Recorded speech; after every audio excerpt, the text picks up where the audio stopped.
Retour maintenant en bas des marches pour un plongeon dans une autre époque.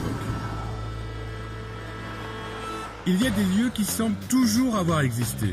C'est en tout cas ce que je ressens lorsque je passe devant la boutique Belle de Jour au 7 rue Tardieu.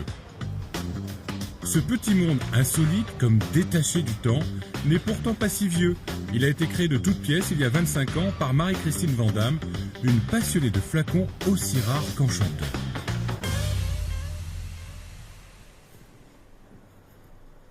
Bonjour. Ah, bonjour. Je me suis permis. Vous avez bien fait. Il est beau, hein? Qu'est-ce que c'est précisément? Alors, c'est un vaporisateur à parfum. C'est un vaporisateur en cristal. Un cristal doublé cassis, c'est-à-dire qu'il y a une couche de couleur qui vient chemiser le flacon. Oui. Et quand le tailleur travaille la pièce, il fait apparaître les motifs, en l'occurrence ce modèle de diamant. C'est quelle époque, ça? Je pense que c'est la fin du 19e siècle, c'est le moment de l'apogée du vaporisateur dans la parure de toilette.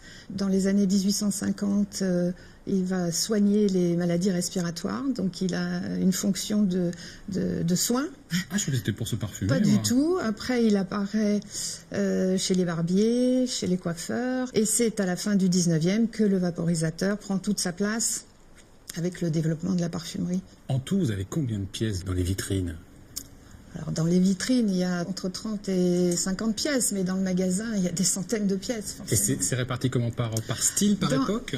Oui, cette vitrine est réservée aux pièces art déco, donc on est là dans les années 30-40. Oui. Et à côté? Alors, à côté, on fait un petit saut dans l'histoire et on arrive dans les années 20-25. Entre deux guerres, les gens ont envie de fête, de joie, et ça se ressent dans les arts décoratifs. Et c'est quoi ces merveilles-là? Alors là, c'est la parure la plus célèbre de la manufacture Baccarat. Elle est au catalogue 1916.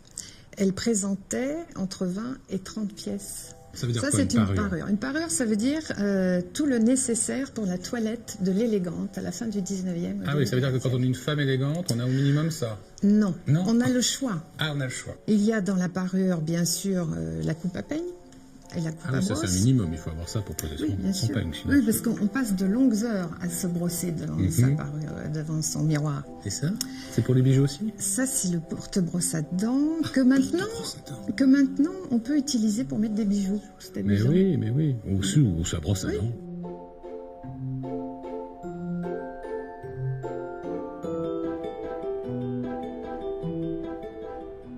Alors dites-moi, c'est quoi l'art de se parfumer? Le parfum, c'est quelque chose de concentré et de fort, donc on s'en met une légère goutte comme ceci, ou sur les poignets.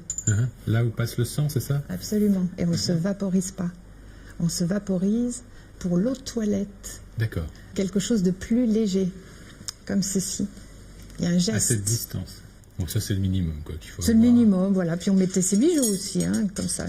D'ailleurs, j'invite les gens qui passent à faire des jolies choses avec des flacons, à leur donner le goût de ressortir des flacons et de les mettre en valeur et de s'en servir, de les remplir d'eau de Cologne. Je trouve que c'est une façon élégante de s'entourer. Et s'entourer de beaux objets, ça fait du bien. Merci Marie-Christine pour cette découverte. Vous montrez encore l'art de se parfumer comme ça. Je trouve ça très chic, très beau. Voilà, très féminin.